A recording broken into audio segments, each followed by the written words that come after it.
Hello friends, welcome back to my Bodo' job info YouTube channel. आशा खालामो नायगिरि लोगोफोरा गासैबो मोजां दं होननानै। आं दायो नोंथांमोननि गेजेराव मोनसे जोबोर मोजां भिडिअ लाना फैदों। बे जाहैबाय आसाम एक्साइज डिपार्टमेन्टनि अनलाइन एप्लाइखौ जोङो माबोरै एप्लाइ खालामनांगौ एबा गावनि फनाव जों एप्लाइ खालामनो हायो।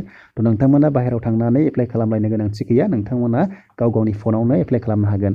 दा बेखौ जों माबोरै खालामगोन, मा नांगौ, जों गासैखौबो भिडिअनि गेजेरजों होलांजोबगोन लोगोफोर। थ' नोंथांमोना जुदि सोरबाफोर चेनेलाव गोदानै फैदोंमोनब्ला अननानै चेनेलखौ साबस्क्राइब खालामना लाबानो जाबाय आरो लोगोसे लाइक खालामनो दाबाव। दा जों थांनायनि लोगोफोर बेखौ जोङो एप्लाइ खालामनांगोन। नैबे वेबसाइटआव थांनानै बे जाहैबाय आसाम पुलिसनिनो ASLPRB assam.in आव थांनानै नोंथांमोना एप्लाइ खालामनांगोन। थ' बेवहाय जोङो बेयाव थांनाय लोगो लोगो माखासे जों इन्सट्राक्सन नुगोन। बे जाहैबाय नोंथांमोना नायनानै लाबानो जाबाय आरो जों बेखौ फल' खालामनांगोन। गिबियावनो जोङो मबाइल नाम्बार होनांगोन आरो इमेल ID होनांगोन आरो नोंथांमोना बेखौ भेरिफाइड खालामनांगोन। थ' जों फैबाय बेवहाय लोगोफोर नाम्बार 2 दङ।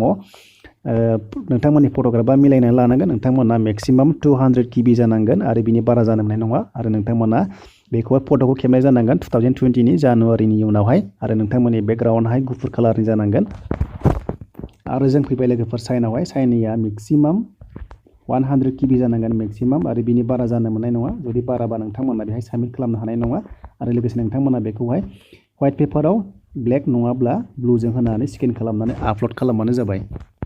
दा जों फैदिनि नाम्बार 4 आव नोंथांमोना मा हरनांगोन डकुमेन्ट्सखौ। नोंथांमोना एज प्रुफनि थाखाय एडमिट कार्ड हरनांगोन।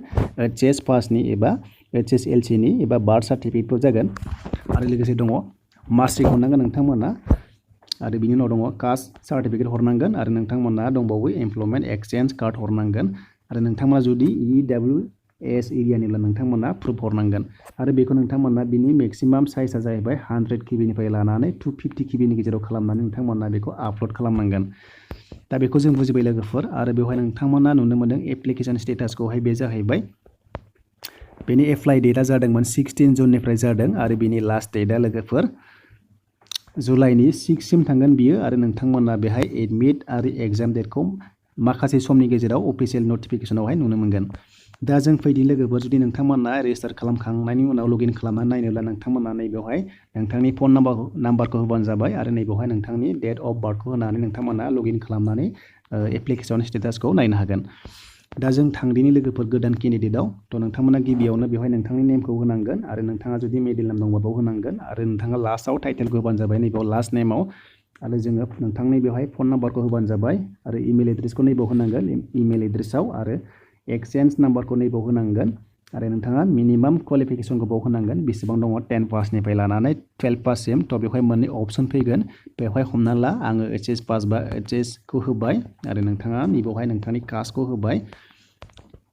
आरो नोंथाङा बेवहाय डेट अफ बार्थखौ बसायनानै लास्टआव जोङो जुदि गासैबो जुदि जाजोब्बायब्ला नैबेवहाय टिक मार्क होनानै जोङो नैबेवहाय रेजिस्टार होनाय लोगो लोगोनो बियो जोंना रेजिस्टार जागोन। जोङो एप्लिकेशन ID मोनगोन। दा जों बेखौ बुजिबाय लोगोफोर। दायो जों थांदिनि बेखौ रेजिस्टार खालामदिनि। दायो जों लोगोफोर स्टेप 2 आव फैबाय। जोङो बेखौ रेजिस्टार जाखांनायनि उनाव जोङो स्टेप 2 फैबाय लोगोफोर। दा बेवहाय आङो HS पासखाय जोङो मायावहाय इलिजिबिलिटि जागोन बेवहाय श' खालामबाय। हमना ला आङो HS पासमोन। थ' आंना फैबाय एसिस्टेन्ट इन्सपेक्टर फैबाय मोनसे आरो मोनसे कनस्टेबल। आं मोननैयावबो एप्लाइ खालामनो हागोन। आङो होबाय मोननैयावबो क्लिक होबाय। दायो आङो सेभ एन्ड नेक्स्टआव थांसै। बेयाव होबाय। बेयाव होनाय लोगो लोगो फैबाय नेक्स्ट। दा फैगोन बेवहाय लोगोफोर। बेवहाय जों प्रेफारेन्सखौ मायाव होनो गोसो होदो। जों फार्स्टआवनो होबाय इन्सपेक्टराव होबाय, सेकेन्डआव होबाय आङो कनस्टेबलाव होबाय। बिनि उनावहाय आङो सेभ एन्ड नेक्स्टआव थांबाय। बेयाव थांनाय लोगो लोगो स्टेप 2 फैबाय। बे जाहैबाय नोंथांनि पार्सनेल इनफरमेसन नोंथाङा बेयाव लिरनांगोन। नोंथाङा नैबेयाव नोंथांनि फादार्स नेमखौ होबाय आरो बेवहाय मादारनिखौ होबाय। आरो नोंथाङा नैबेवहाय एक्सचेन्जआ फैखाबाय। नोंथाङा बेवहाय जेन्डारखौ होबानो जाबाय सेलेक्ट खालामनानै। आरो बेवहाय नोंथाङा नेसनेलिटिखौ होबानो जाबाय इण्डियान। आरो नोंथांनि धोरोमखौ होबानो जाबाय बेवहाय रिलिजनखौहाय। आरो नोंथाङा बेवहाय फैबाय इमेल एड्रेस फैखाबाय, फन नाम्बार फैबाय। आरो जुदि नोंथाङा फन नाम्बार होदेरबावनोबा नैबेवहाय होनो हाबाय। नोंथाङा बेवहाय एड खालामना होनो हायो जुदि आलादा दंबावोब्ला। थ' बे जाबाय लोगोफोर। दा फैबाय कन्टेक्ट इनफरमेसनाव फैबाय लोगोफोर। थ' बेहाय पारमानेन्ट एड्रेसखौ बेयाव होबानो जाबाय। नोंथाङा नोंथांनि फार्स्टआवनो नोंथाङा नोंथांनि गामिखौ होबानो जाबाय, भिलेजखौ होबानो जाबाय। बिनि उनावहाय पस्ट अफिसखौ होदो बेवहाय सेकेन्डआव। थ' बेलेग होलायनांला। थ' बे मोननैयानो जाबाय गामि आरो पस्ट अफिसानो जाबाय। बिनि उनावहाय जोङो डिस्ट्रिक्टखौ होबाय। बिनि उनावहाय जोङो पुलिस स्टेसनखौ होबाय नैबावहाय। दा जोङो बेवहाय पिन क'डखौ होबानो जाबाय। आरो जुदि नोंथांना पारमानेन्टजों आरो जुदि टेम्परारि जुदि मिलायोब्ला नोंथाङा नैबे सेम एजआव होबानो गासैबो बाव फैखागोन। आरो जुदि नोंथाङा मिलायाब्ला बेवहाय नेक्स्ट लिरना होबा जाबाय जुदि आलदाबा बेवहाय नोंथाङा लिरना होनांगोन दा बेवहाय आंना सेमब्ला आं नैबे सेमाव होनाय लोगो लोगो बेवहाय गासिबो फैगोन थ' बेवहाय फैबाय लोगोफोर दा जों थांदिनि बेवहाय नैबे सेभ एन्ड नेक्स्टआव थांनाय लोगो लोगो जों नेक्स्ट स्टेपआव जों फैगोन दा थांदिनि लोगोफोर नेक्स्ट दा लोगोफोर जों नेक्स्ट होनाय लोगो लोगोनि बेवहाय नुनो मोनबाय स्टेप 3 आव फैबाय लोगोफोर बेवहाय नोंथाङा नोंथांनि क्वालिफिकेसना श' जाबाय एचएस आ फैखाबाय आरो नोंथाङा मा डिपार्टमेन्टनि बेवहाय होबानो जाबाय नोंथाङा बेवहाय डिपार्टमेन्टखौ होदो आरो नैबावहाय कलेज नेमखौ नोंथाङा नैबाव होबानो जाबाय आरो नोंथांनि पार्सेन्टेजखौ नैबाव होनानै नोंथाङा सेभआव थांबानो नेक्स्ट पेजआ फैबाय दा हमना ला आङो बेहाय सेभ होबाय लोगोफोर थ' नोंथांमोना नायलांबाय थाबानो जाबाय आङो दा सेभ होबाय लोगोफोर दानिया लोगोफोर सेभ होनाय लोगो लोगो नेक्स्ट स्टेप फैबाय दा जों फैदिनि बेवहाय मा नांगौ थ' बेवहाय लोगोफोर नुबाय एक्सट्रा बेवहाय कारिकुलार एक्टिभिटिस दङ थ' बेवहाय सोंदों मा दं मा गैया नोंथांमोना येस न' होबानो जाबाय हमना ला आंहा बेवहाय एनसिसि गैया आङो न' होबाय गासैखौबो न' होजोब्बाय लोगोफोर जुदि नोंथांमोना दङमोनब्ला नैबावहाय येसआव होनानै नैबे सेलेक्टआव थांना नोंथांमोना होबानो जाबाय एनसिसिया नोंथाङा मा दङ थ' बे जाबाय लोगोफोर आरो नोंथाङा फैबाय जुदि हम गार्ड दङब्ला येस होबानो जाबाय येस होनानै जुदि नोंथाङा येस होनानै नैबावहाय सेलेक्ट खालामनानै बेसेबां मास मावनाय बेसेबां बोसोर मावनाय बेयाव होबानो जाबाय आरो नोंथाङा नैबावहाय डकुमेन्ट्सखौ आपल'ड खालामबानो जाबाय थ' बेखौ बुजिबाय लोगोफोर आं दायो गासैखौबो न' होजोबसै एग्जाम्पलनि थाखाय थ' आं न' होबाय आंहा जेबो गैया हमना ला साप'ज आंहा जेबो गैया